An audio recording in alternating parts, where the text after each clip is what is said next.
Hello everyone, कैसे हैं आप सब। Welcome in the DSL classes. हमारी पहले की वीडियो में आपने जैसे देखा कि हम बेसिक कॉन्सेप्ट्स के बारे में बात कर रहे हैं, केमिस्ट्री, ऑर्गेनिक केमिस्ट्री के। तो आज उसी का नेक्स्ट हमारा पार्ट है अटैकिंग रिएजेंट से रिलेटेड।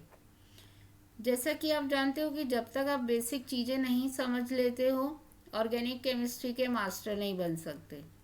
बहुत छोटी छोटी चीज़ें हैं जिन्हें समझना बहुत इम्पॉर्टेंट है यदि आप अच्छे से ऑर्गेनिक केमिस्ट्री में डेप्थ में जाना चाहते हो तो इसी के लिए मैं आपसे पहले इस बारे में डिस्कस करना चाहती हूँ कि ऑर्गेनिक केमिस्ट्री में हम जब भी रिएक्शंस लिखते हैं तो in terms of substrate and reagent बोला जाता है उन्हें, रिएक्टेंट्स को।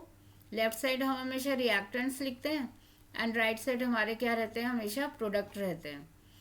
तो रिएक्टेंट्स में वो कंपाउंड जो कि बेसिकली ऑर्गेनिक में कार्बन का बना हुआ होगा। एंड सेकेंड इम्पॉर्टेंट थिंग उसमें ये है कि जब उसमें इलेक्ट्रॉनिक शिफ्टिंग होगी या बॉन्ड में चेंजेस आएंगे और नया बॉन्ड बन के नया कंपाउंड बन जाएगा। आप कहेंगे वो तो रिएक्टेंट में होता ही है। तो बेसिकली इसमें हमें ये ध्यान रखना है कि वो कार्बन का कंपाउंड होगा एंड सेकेंडली उसमें जितना भी बॉन्ड का चेंजेस आएगा उसी में हमें मेन नज़र आएगा। एंड रिएजेंट हम उसे कहते हैं जो कंपाउंड उन चेंजेस को लाने में, उस बॉन्ड को लाने में सक्षम है, एबल है, जिसके अटैक की वजह से, कारण से उस सबस्ट्रेट में बॉन्ड्स जो हैं वो चेंज होते हैं, उन्हें हम रिएजेंट्स कहते हैं यहाँ पर। तो ये वर्ड आप ऑर्गेनिक केमिस्ट्री के लिए थोड़ा सा ध्यान रखेंगे, सबस्ट्रेट एंड रिएजेंट का। एंड जब रिएजेंट जो है सबस्ट्रेट पर अटैक करता है तो उसे हम अटैकिंग रिएजेंट कहते हैं। एंड उसके अटैक की वजह से बॉन्डिंग में चेंजेस आएंगे ऑर्गेनिक कंपाउंड के एंड एक नया प्रोडक्ट हमारे सामने आ जाएगा। तो this is the concept of organic reaction, right. चलिए इसे मैं एक एग्जांपल से आपको समझाती हूँ। जैसे कि ये हमारे पास एक ऑर्गेनिक कंपाउंड है इथीन, और ये दूसरा इसके साथ रिएक्ट कर रहा है। हम इन दोनों को रिएक्टेंट्स कह सकते हैं, लेकिन इन रिएक्टेंट में से सबस्ट्रेट कौन है, जिसमें कार्बन का कंपाउंड है और जिसके बॉन्ड में चेंजेस आएंगे और नया कंपाउंड बन जाएगा उससे। एंड ब्रोमीन की हेल्प से ये चेंजेस आ रहे हैं, इसलिए ब्रोमीन हो गया हमारा रिएजेंट एंड इथीन हो गया सबस्ट्रेट। सिमिलरली आप सेकेंड एग्जाम्पल में ही देख सकते हो, ये कार्बन का कंपाउंड है, लेकिन कार्बन का कंपाउंड तो ये भी है आप कहेंगे। इसकी वजह से इस कंपाउंड में चेंजेस आ रहे हैं, इसकी बॉन्डिंग में चेंज आ रहा है, नया कंपाउंड बन रहा है, नया सिंथेसाइज हो रहा है। तो यहाँ जो बॉन्ड में चेंजेस आएंगे वो इसके अटैक की वजह से आएंगे, इसलिए इसे हम रिएजेंट कहेंगे और इसे हम सबस्ट्रेट कहेंगे। अब रिएजेंट को और अच्छे से समझने के लिए कि रिएजेंट, अटैकिंग रिएजेंट कब बच जाता है, कैसे वर्क करता है, उसके लिए हमें ये समझना जरूरी है कि अटैकिंग रिएजेंट होते कितने तरह के। तो अटैकिंग रिएजेंट बेटा बेसिकली इलेक्ट्रोफाइल, न्यूक्लियोफाइल और फ्री रेडिकल, तीन टाइप के होते हैं। बेसिकली हम तीन कैटेगरीज में डिवाइड करते हैं, अदरवाइज आप हायर क्लास में पढ़ेंगे कि इसकी और वेराइटीज़ भी हैं। तो इलेक्ट्रोफाइल किसे कहते हैं, सबसे पहला हम पढ़ते हैं इलेक्ट्रोफाइल के बारे में। तो व्हाट इज़ इलेक्ट्रोफाइल, जैसा कि नाम ही सजेस्ट कर रहा है, इलेक्ट्रो प्लस फाइल, ये एक ग्रीक वर्ड से बना हुआ है जिसका मीनिंग है इलेक्ट्रॉन की तरफ अट्रैक्ट होने वाली स्पीशीज़। फाइल का मतलब होता है लविंग, जो इलेक्ट्रॉन लविंग होती हैं स्पीशीज़ उन्हें हम कहते हैं इलेक्ट्रोफाइल। दैट मीन्स ऐसी स्पीशीज़ जिनके पास इलेक्ट्रॉन की कमी होगी, क्योंकि बेटा हमेशा हम उस तरफ अट्रैक्ट होते हैं जो चीज़ हमारे पास नहीं होती, जो हमारे पास ऑलरेडी है हम उसकी तरफ अट्रैक्ट नहीं होंगे। ऐसे ही वो स्पीशीज़ जो इलेक्ट्रॉन की तरफ अट्रैक्ट होती हैं, इट मीन्स उनके पास इलेक्ट्रॉन की कमी होती है, इसलिए वो इलेक्ट्रॉन की तरफ अट्रैक्ट हो रही हैं। That's why those species which are lacking the electron they are called electrophile. अब मेरे ख्याल से आपको बिना एग्जाम्पल के ये समझ नहीं आएगा। चलिए एग्जाम्पल देखते हैं फटाफट। ये पॉजिटिवली चार्ज इलेक्ट्रोफाइल्स हैं और ये कुछ न्यूट्रल इलेक्ट्रोफाइल्स हैं जिन पर चार्ज नहीं है। अब आप क्लियरली समझ लो अच्छे से कि जो पॉजिटिव चार्ज स्पीशीज होती हैं, पॉजिटिव आता ही वहाँ पर है चार्ज जहाँ पर इलेक्ट्रॉन जा चुका होता है, जिनके पास इलेक्ट्रॉन कम होता है उनके ऊपर ही पॉजिटिव चार्ज कैटायंस बन जाते हैं वो। तो दोज स्पीशीज जैसे कि H ion, SO3H ion, NO plus ion, NO2 positive ion, ये सारी स्पीशीज में क्योंकि पॉजिटिव चार्ज है जो ये शो कर रहा है कि उनके पास इलेक्ट्रॉन की कमी है, उनका इलेक्ट्रॉन जा चुका है, इसलिए अब वो इलेक्ट्रॉन की तरफ भाग रहे हैं, उन्हें हम क्या कहेंगे, इलेक्ट्रोफाइल।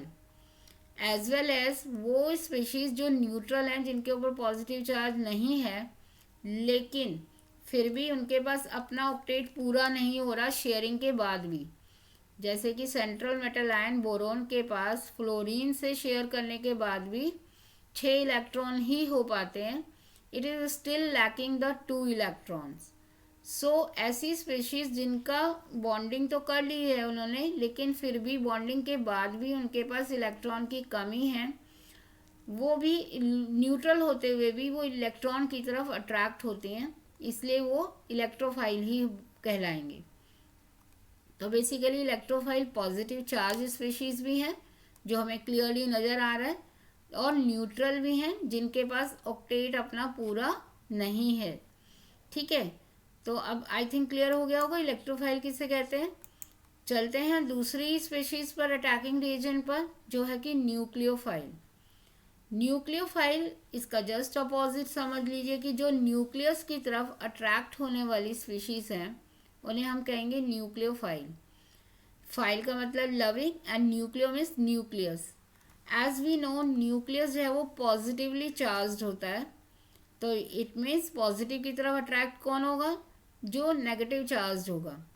तो जो नेगेटिव चार्ज स्पीशीज हैं या फिर जिनके पास एक्स्ट्रा लोन पेयर हैं डोनेट करने के लिए, बॉन्डिंग करने के बाद उनके पास लोन पेयर बच जाता है देने के लिए, उन्हें भी हम न्यूक्लियोफाइल में ही काउंट करेंगे क्योंकि वो ऑलरेडी क्या है, इलेक्ट्रॉन रिच हैं। तो जो इलेक्ट्रॉन रिच स्पीशीज़ हैं जैसे कि RO नेगेटिव, थायो alcohol negative, halogen negative, OH negative, ये सारी स्पीशीज़ जो हैं वो किसी से इलेक्ट्रॉन छीन कर भागी हैं, तो ये क्या है, इलेक्ट्रॉन रिच बन चुकी हैं। Now they are searching for the positive part to get the stability. तो ऐसे स्पीशीज जिनके पास इलेक्ट्रॉन तो है भरपूर, लेकिन वो एक पॉजिटिव चार्ज को ढूंढ रही हैं अपने साथ स्टेबल करने के लिए, उन्हें हम क्या कहेंगे, they are called nucleophile attacking reagent. अब इनके ऊपर नेगेटिव चार्ज है तो क्लियरली समझ आ रहा होगा, और यदि न्यूट्रल है तो आपको ये देखना है कि उसमें कौन सा एलिमेंट ऐसा है जिसके पास लोन पेयर हैं बॉन्डिंग में करने के बाद भी। तो यहाँ जैसे वाटर में बता दूँ, ऑक्सीजन के पास 2 लोन पेयर होते हैं, अमोनिया में और सारे एमाइंस में सब में नाइट्रोजन के पास 1 लोन पेयर है डोनेट करने के लिए। जहाँ भी आपको ऑक्सीजन दिखाई देगी, अल्कोहल, एसिड, इनमें they are this oxygen is having 2 lone pair to donate. तो इसलिए ये सब स्पीशीज कैसी हैं, they all work as nucleophile. चलिए अब तीसरी जल्दी से फटाफट देखते हैं, थर्ड टाइप का अटैकिंग रीजन, जो हमने लास्ट वीडियो में जिसके बारे में डिस्कस ऑलरेडी कर चुके हैं। बस इन शॉर्ट बताऊंगी आपको कि फ्री रेडिकल भी एक अटैकिंग रीजन की तरह वर्क करता है।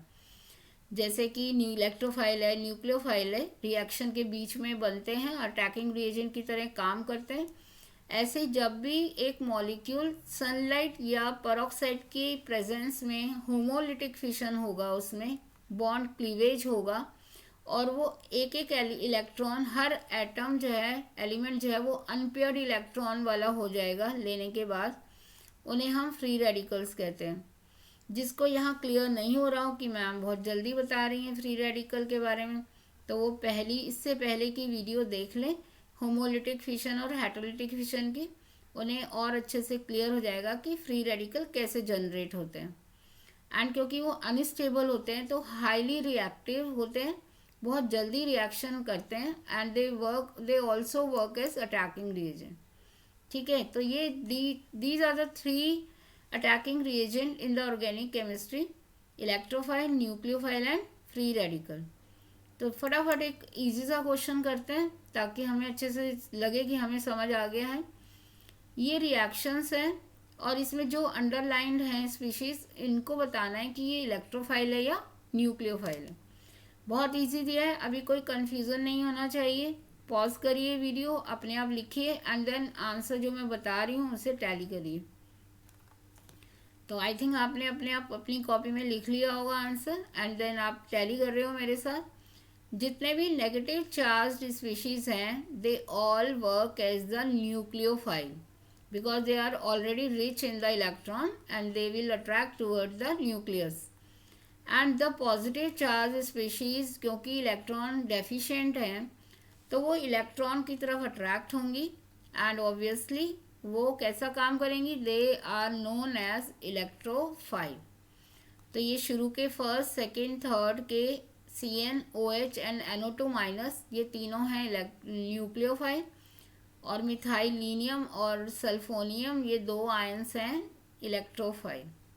ठीक है, तो जल्दी से अपना देखिए आपने कितने ठीक किए कितने नहीं किए, और हम जल्दी ही मिलेंगे दोबारा फिर एक नई वीडियो के साथ, एक कॉन्सेप्ट के साथ, बेसिक कॉन्सेप्ट के साथ जो आपको बहुत हेल्प करने वाला है ऑर्गेनिक केमिस्ट्री में। हम भी नया कॉन्सेप्ट लेके आएंगे, जैसे कि अनअकैडमी एक आइकॉनिक सब्सक्रिप्शन नया लेके आया है 6 से 12th क्लास के बच्चों के लिए। ये बिल्कुल नया सब्सक्रिप्शन है जिसमें सारे फीचर्स जो हैं प्लस के ही रखे गए हैं, लेकिन उसके साथ साथ एक्स्ट्रा जो बेनिफिट है वो है पेरेंटल कनेक्शन। पेरेंट्स के साथ कनेक्शन भी यहाँ पर बनाने की पूरी कोशिश करी जा रही है।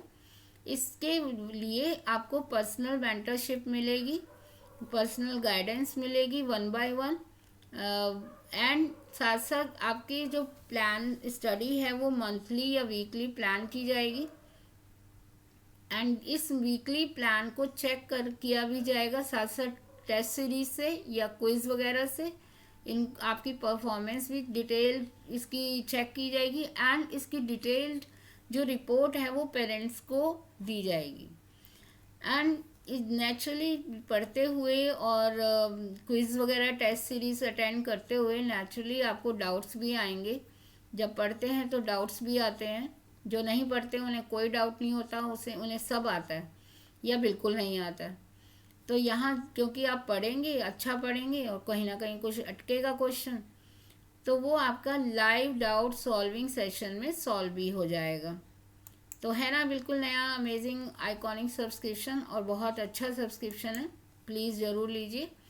ये 6, 7, 8 के ड्यूरेशन वाइज चार्जेस हैं। जितने ज़्यादा टाइम का आप लेंगे उतना ही आपका चार्जेस उतने ही लेस हो जाते हैं। ये तो आप सबको पता है कि ड्यूरेशन के साथ आपके चार्जेस कम हो जाते हैं। और भी कम करने हो तो DSL क्लासेस का रेफरल कोड डालिए और 10% का डिस्काउंट एक्स्ट्रा ले लीजिए।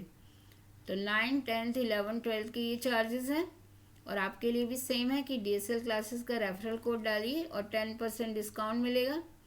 ठीक है, तो ये आज हमारी वीडियो थी अबाउट द अटैकिंग रिएजेंट। तो मिलते हैं नए बेसिक कॉन्सेप्ट के साथ और फिर एक नई चीज़ समझेंगे, जानेंगे, पढ़ेंगे, और आपसे भी मैं सीखूंगी और आप मुझसे सीख रहे हैं, हम दोनों ही सीख रहे हैं। तो चलिए मिलते हैं जल्दी एक नई वीडियो में।